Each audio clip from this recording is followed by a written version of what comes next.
Hi, this is Tracy Burgum, and I would like to present my case study on a student that I have named Luke, aka Tord.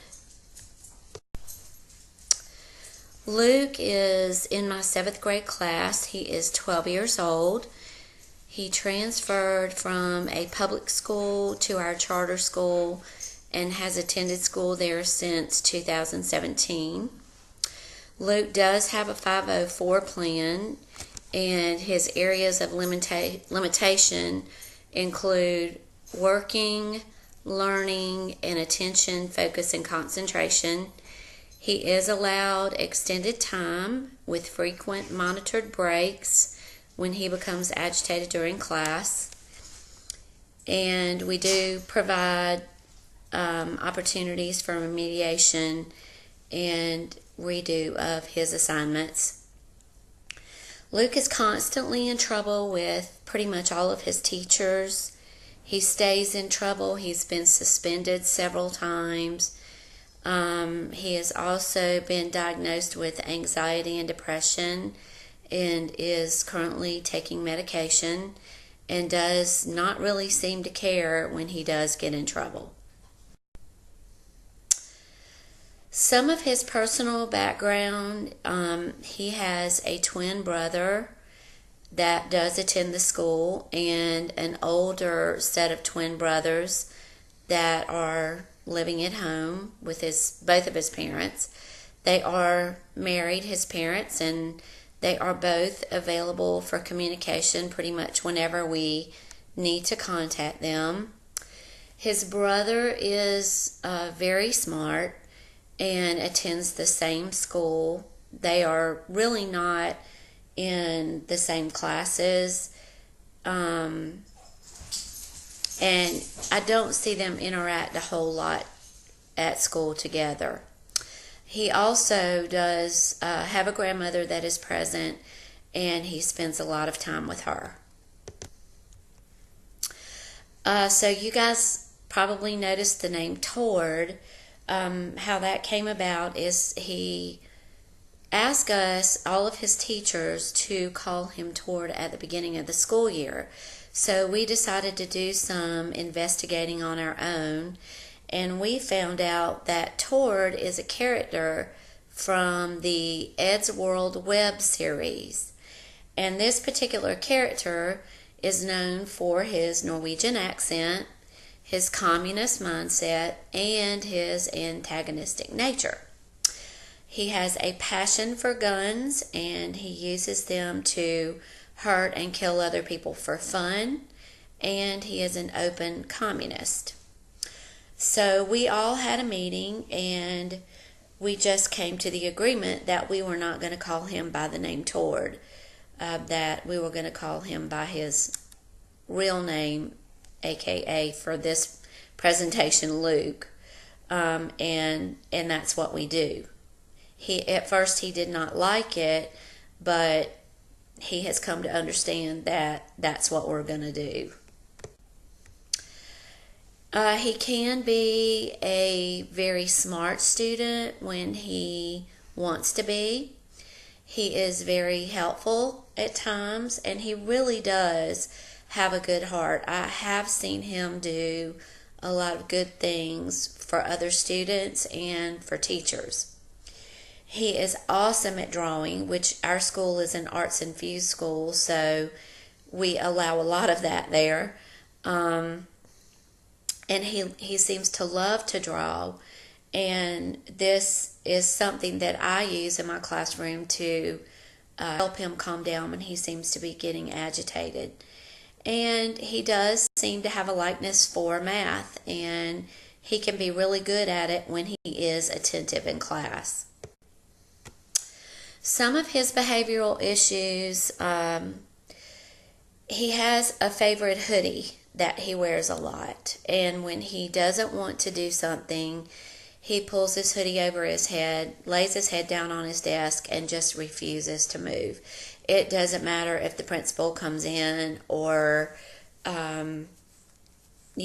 we've tried everything, but when he gets to that point, he just will not move. He will sometimes call other students names during class, and he will try to cause disruptions. If a student that he doesn't like asks a question, he may have a smart comment to add, or it's little things like that he likes to do.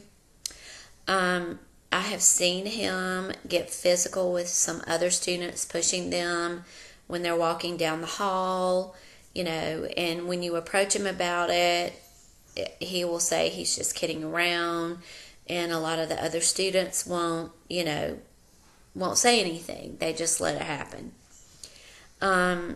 He has a tendency to say curse words under his breath during class if somebody says something that he doesn't like. And we have noticed he has 2 female teachers and 2 male teachers, and he will listen to his male teachers a lot of times, but does not give his female teachers a lot of respect.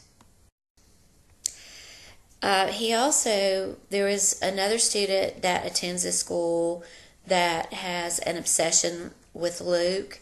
He is a male student, and he does not hesitate in telling other students or teachers that he is in love with Luke. He stares at Luke in class, and he will follow him around when they're changing classes. He doesn't necessarily sit with him during lunchtime, but he will just stare at him the whole time during lunch. And of course, Luke has expressed his dislike for this, and all of the teachers, and the administration are monitoring this situation. And this student has recently left the school. He actually brought a knife to school with a suicide note, and one of the teachers found it, and that's how obsessed he is with Luke. But his parents have recently pulled him out. Some of the interventions that we use for Luke would be monitored breaks when he becomes anxious in class, and we can all pretty much look at him and tell when that happens. Then he is allowed to leave class to kind of get himself together. He is also given extra time to complete assignments when needed. I have asked him to come into my classroom for extra help in the mornings, which he has done. I will reteach assignments in a different way, to help him try to understand how to do something if he's having difficulty. And we will allow him redos on tests where he scores poorly. And one of my personal interventions, I've just seen him withdraw, and I just feel like these kids sometimes need somebody that they can go to and talk to. And so I try to approach him respectfully, and I've tried to get to know him as a person and just talk to him, and he has responded very well to that. He will come to me now and talk to me about things that are going on in his life, or and I've actually seen a difference with him in my classroom because of that also, which I'm for. Okay, so that's a little bit about Luke, and some of the questions that I have for you guys that I really need some help with are: what would your recommendations be for behavioral management support? Do you have anything that you know that might help with that? Also, when he refuses to obey rules in class and covers his head and lays his head down, do you recommend just letting him, or do you think that I should try to work with him to get him to respond? I will tell you that I have not had good success with that in the past. Also, he doesn't like to be taken out of the classroom when testing, and his 504 does recommend that we do that. What would you recommend? Do you recommend that we take him out anyway? Or do you think that it would reduce his anxiety to leave him in? And my last question would be, how would you recommend handling his issues with other students in a small classroom?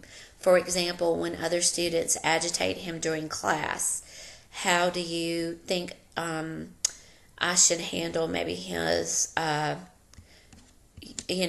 he doesn't really yell out. He'll say it out under his breath, but the other student will hear him and then respond, and then I have to, put that fire out. So what would you recommend about that? Okay, thank you so much, and I will talk to you guys later.